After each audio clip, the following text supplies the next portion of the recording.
Welcome to the Startup Leaders Show, where we learn lessons from startup founders and executives. I'm your host, Lisa Dreher, and I'm really excited to introduce our guest for today, Rich Pirrotta. He is the CEO of Synergy Logistics North America. Welcome to the show, Rich. Thank you. Thank you, Lisa. Glad to be with you. Yeah, thanks for being here. Maybe we can start by having you give a little bit of background on Synergy and Snap Fulfill. Thank you. Yeah. So Synergy North America is the American branch of a company headquartered in the UK. We're in a software provider in the warehouse management system space, pretty large, noisy, and saturated sector. We've been in Gartner's Magic Quadrant for the last 11 years in our sector, and we are going through a period of rapid growth as we roll out our platform and some new technologies in the supply chain sector, which is very dynamic. Wow. So, how did you end up here? Give us a little bit of background on yourself. So I have spent about 35 years across manufacturing, technology, and professional services. I've been blessed to work in a number of organizations, I think about 15 organizations. Some are pretty large, like the one you and I worked at Logicalis. 4 or 5 of mine have been over 500 million in revenue. A couple have been in the middle size, and there have been 8 or 9 companies that have been under 25 million in revenue that I've worked with. So I've been able to see business and play different roles in business across a variety of organization sizes. I usually like working in areas that are focused on growth, like technology, or have neat products like manufacturing. But in this particular role, I was working in an entrepreneurial company for about 4 years and then came across Synergy and found it was a good fit. They wanted to really enable growth in the WMS sector, and that's what we've been able to do thus far. Interesting. So, when you think back, what have been some of the differences of, I guess, bringing new solutions to market within a large established enterprise company and bringing new solutions to market as a startup? So first of all, speed, I would say. In a large company like when I work for Procter and Gamble in product development, there are just more people involved, more areas of the organization that we're going to provide input, and so it just takes a little bit longer.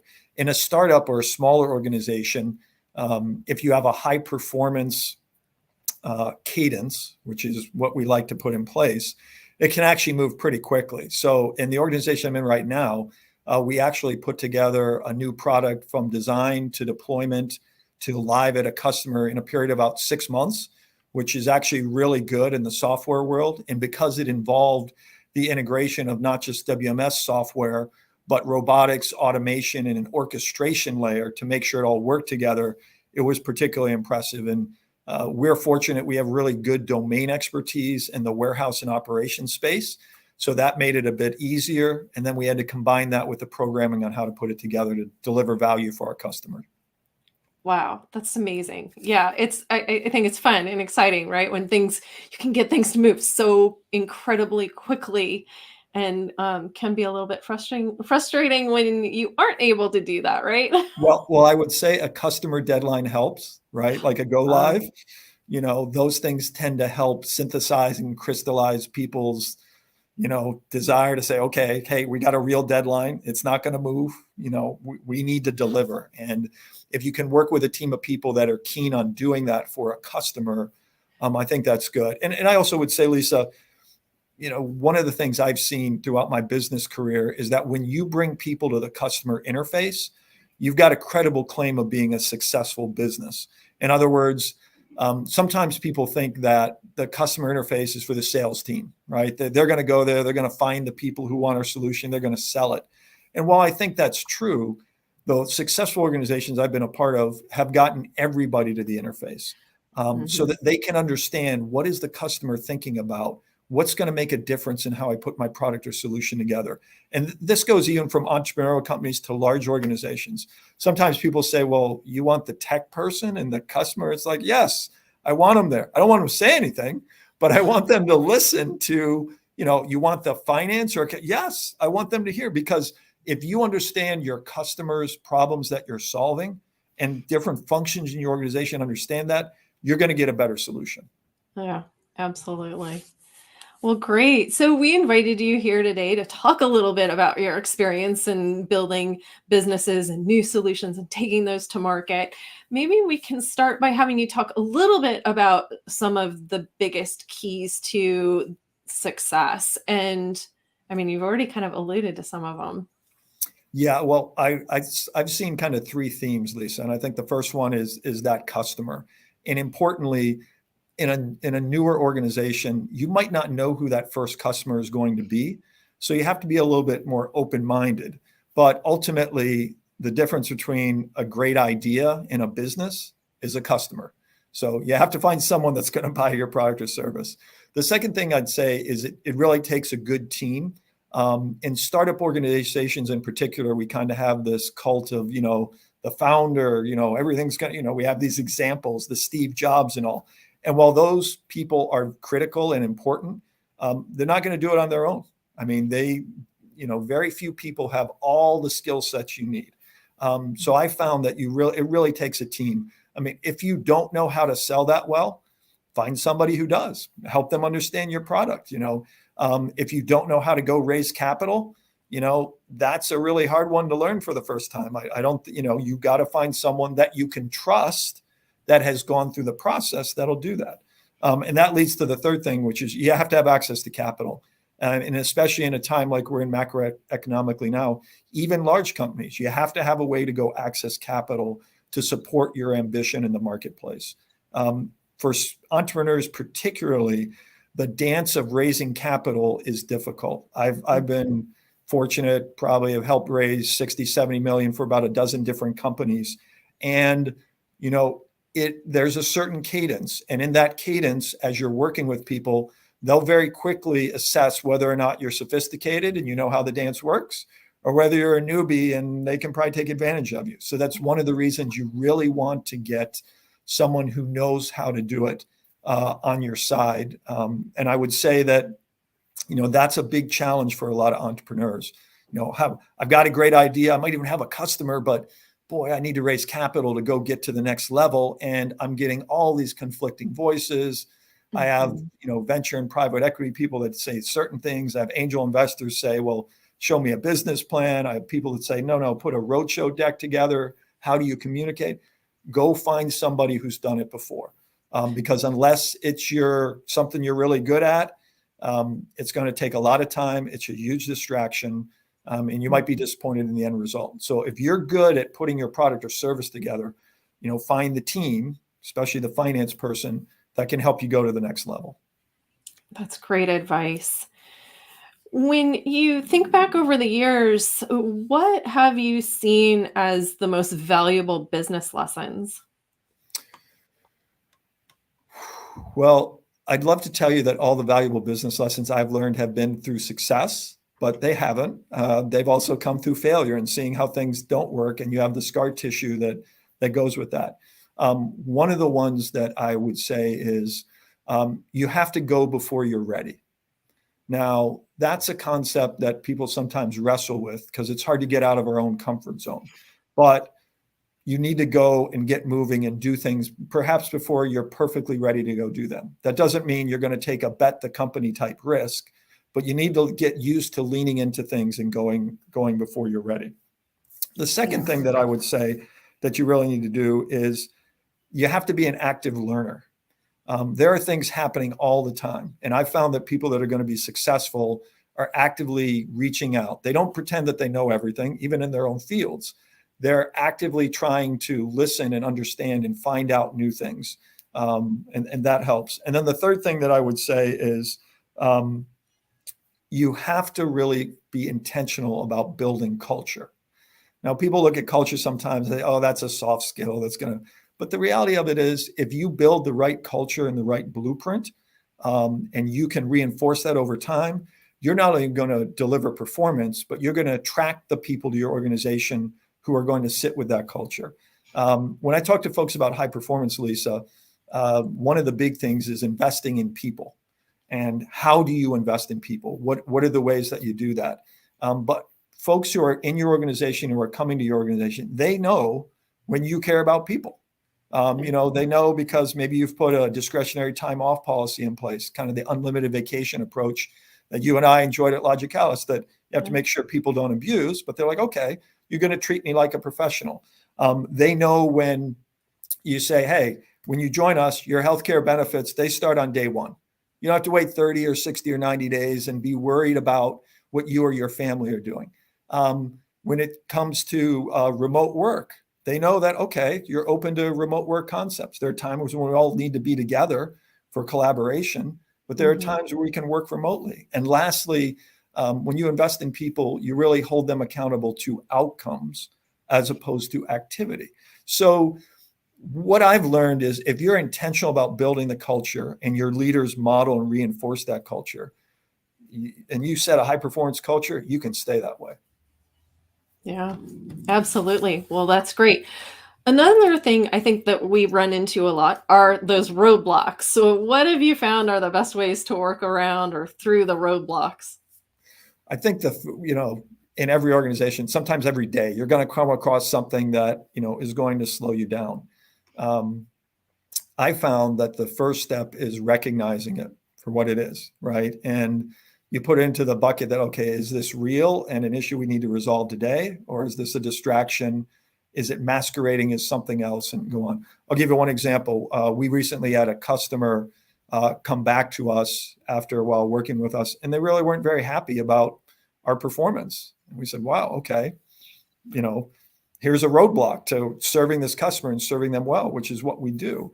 And in the process, we leaned in and had a conversation with them, put some things together, and learned that some of the things that they were sharing were really valid, and there were things that we had not done well.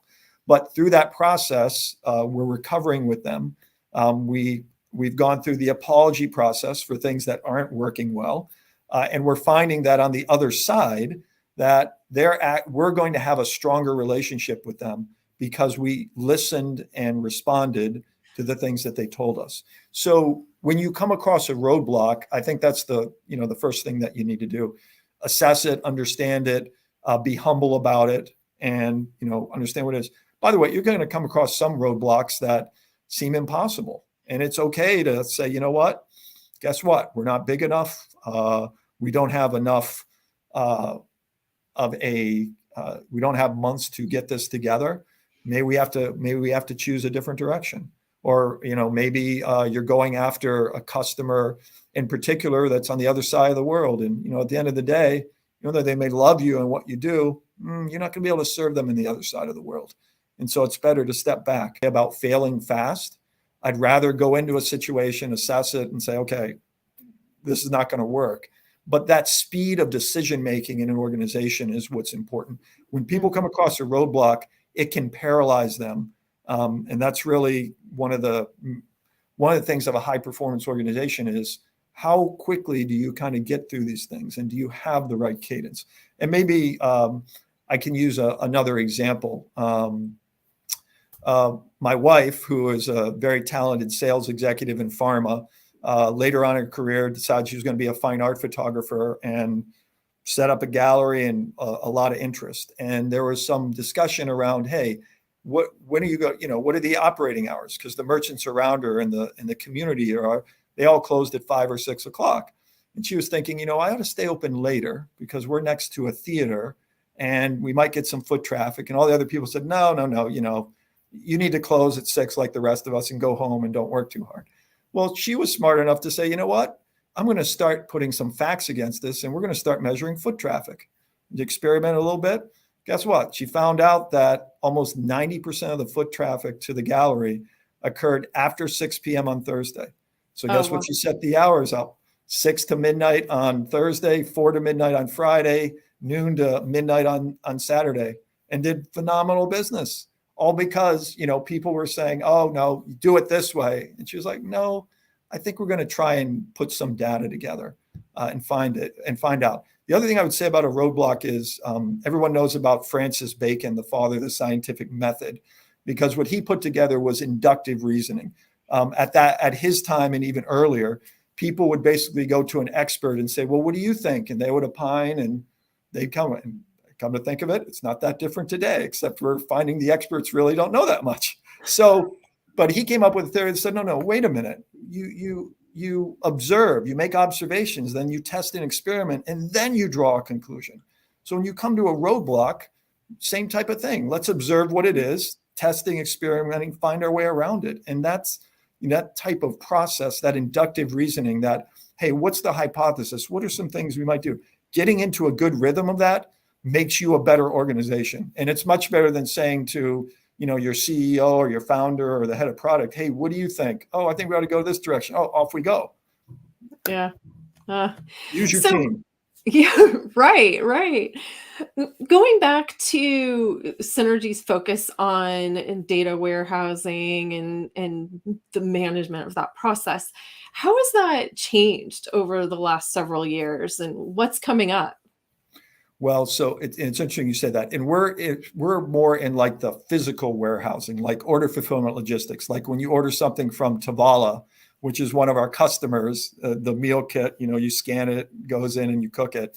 Though that industry has changed significantly. I was just looking at a study recently that said in the last 2 years, 51% of the people in the supply chain added capacity in their networks in terms of other locations, 24% decreased capacity, and another 24% either added inventory or buffer stocks.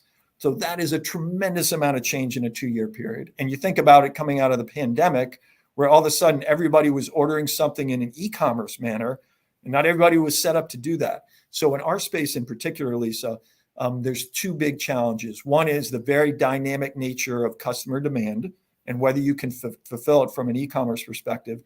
And secondly is the challenge that I don't have access to the amount of labor I need to run my warehouse. And really, that doesn't matter where you are. People are challenged to find the right people to work in a warehouse to do fulfillment. So what we're seeing in our business is people are willing to experiment with new tools and technologies, and particular with some of the things that we're rolling out. They also interface with automation and robotics, because everyone's trying to think about, okay, I've got someone who in an Amazon warehouse might walk 10 or 15 miles a day, fulfilling orders, picking them off the shelves. That's a lot for people. So they're looking at the robotics. What if I could get a robot to do some of these things and have people do the more value-added things that only people can do? So there's a tremendous amount of change. And what we see from warehouse management software is we need to match the customers where they are. Our founder, who put together a lot of the product things that we're doing, a tremendous amount of domain expertise. He has essentially said, look, we have a very good idea what the warehouse of the future is going to look like, and we want to meet our customer there. And that involves software primarily that is able to guide and direct automation, robotics, other systems in their warehouse, so they're all working in concert. And that's what people get excited about. Great. So I want to end with one last question, and that is, what's your one prediction about the future? That was a really tough question. So I'm going to say something that's provocative, because that's one of the things as well, I think, how conversation goes. One of my predictions of the future, which I think is going to happen in our lifetime, is we are going to be living in a shrinking population world. And that is going to have an impact that's going to be very difficult to work with, because we've always been focused on growth, right? Yeah. Things grow, more products, more services. I actually think as the world population starts shrinking for demographic and other reasons, it's going to change the nature of how people work.